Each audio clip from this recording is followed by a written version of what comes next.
How's it going everyone? This is Chris from Spoon Graphics and welcome to the first of my new video tutorials here on the Spoon Graphics YouTube channel.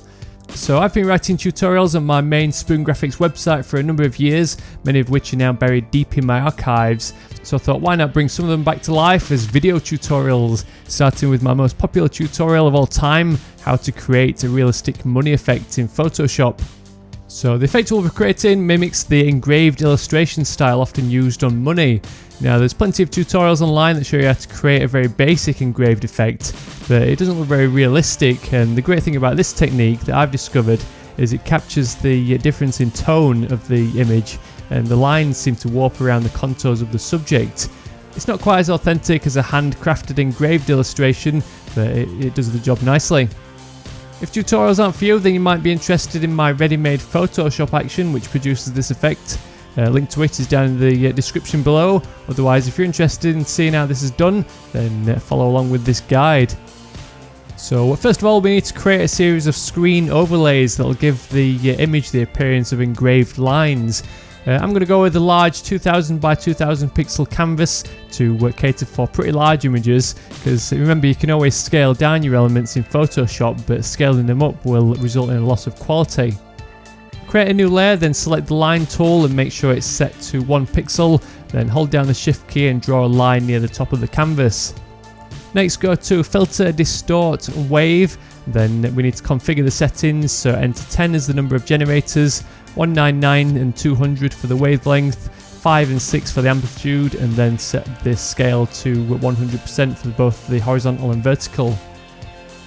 Activate the selection tool again, then hold Alt, Shift and the downwards cursor key on your keyboard to produce a series of evenly spaced lines. This leaves us with a ton of layers, so shift click down to layer 1, then press Command and E to merge them all together. Next we need to make a repeating swatch from this pattern, so we'll use a guide to mark out an identifiable area like the centre of a peak. A quick trick here is to use a marquee selection to find the exact centre point by snapping a guide to the centre handle of the transform selection command. Then find an identical point elsewhere in the pattern on another peak and drag out another guide in the same way.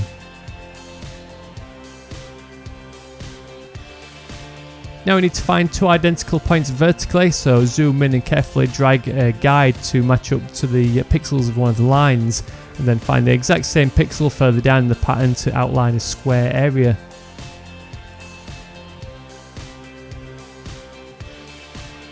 Use the shortcut Command and J or drag this layer over the new icon to create a duplicate, then double click it to open up the layer styles and add a stroke, then configure it to 1 pixel and align it to the centre.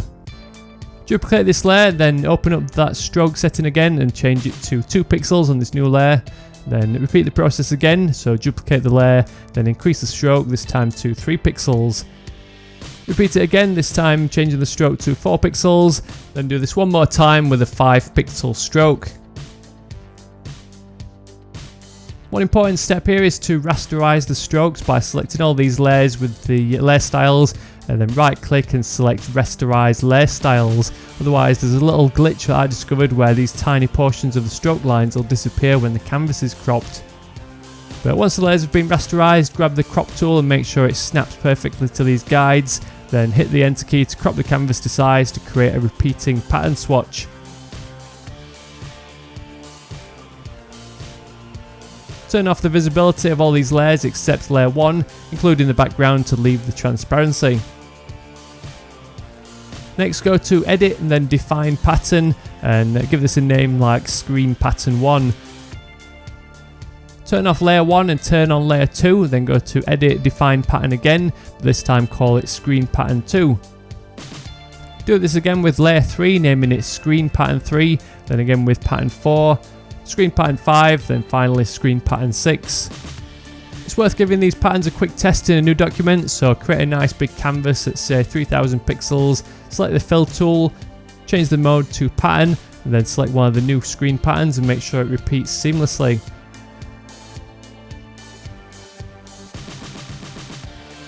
With those screen patterns complete, we can now begin with the actual effect. The good news is now we've created these patterns, they can be instantly applied to any future images without having to go through this process again.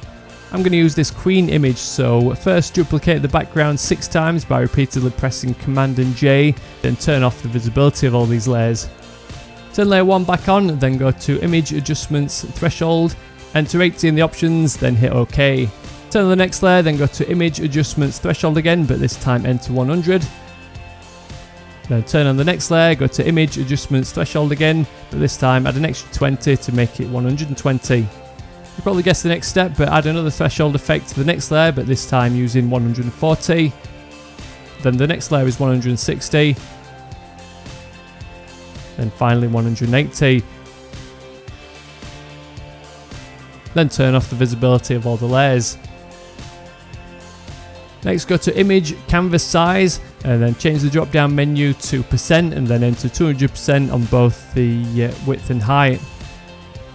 Create a new layer, then press Command and A to select all, then activate the Fill tool, make sure the method is set to Pattern, then choose Screen Pattern 1 from the drop down list, then click anywhere on the document to fill this layer with the repeating pattern. Create another new layer, then change the pattern to Screen Pattern 2. Then repeat the process with pattern number 3 on a new layer. Create and fill a layer for pattern 4, pattern 5 and finally pattern 6.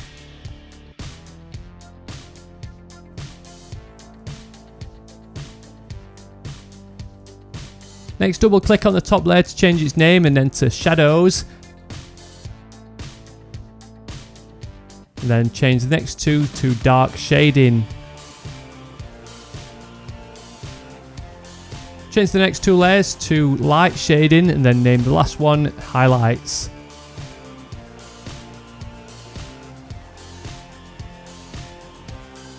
Next up, activate the first dark shading layer and press Command T to transform it.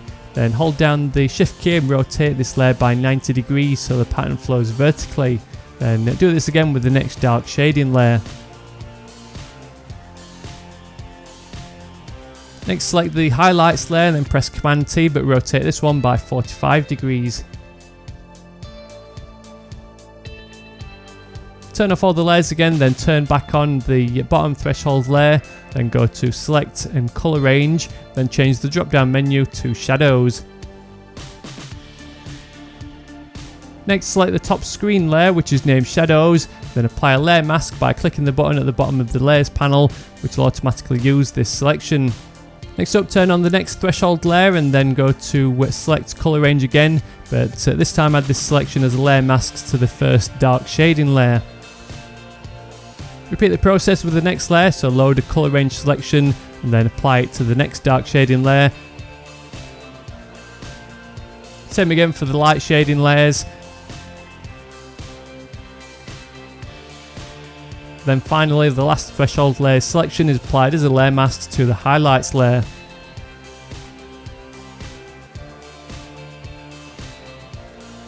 So now this is the moment of truth. Delete all the threshold layers, then turn on the visibility of all the screen layers. And then we need to add a new layer just above the background and fill this with white so we can see the full effect. You can actually make some further adjustments to the pattern by unlinking all the layers from the layer mask by clicking the little chain icon. And you can press Command and T and scale down all the screens while holding Shift and Alt to increase the density of the pattern. All you need to do then is crop the image to size, and you can add a solid color adjustment layer by selecting the adjustment layers from the bottom of the layers panel and select solid color, and then double click that icon to change the fill color to a dark green. Change this layer's blending mode to color to allow this green to colorize the effects and give it the appearance of money. So if you want to see more tutorials like this, then be sure to head over to my Spoon Graphics website where there's loads of written tutorials to learn Illustrator and Photoshop. Join the mailing list while you're there to be the first to hear about new content and to receive my free resources bundle. And don't forget to hit the like button and subscribe to the Spoon Graphics YouTube channel if you enjoyed my first video tutorial.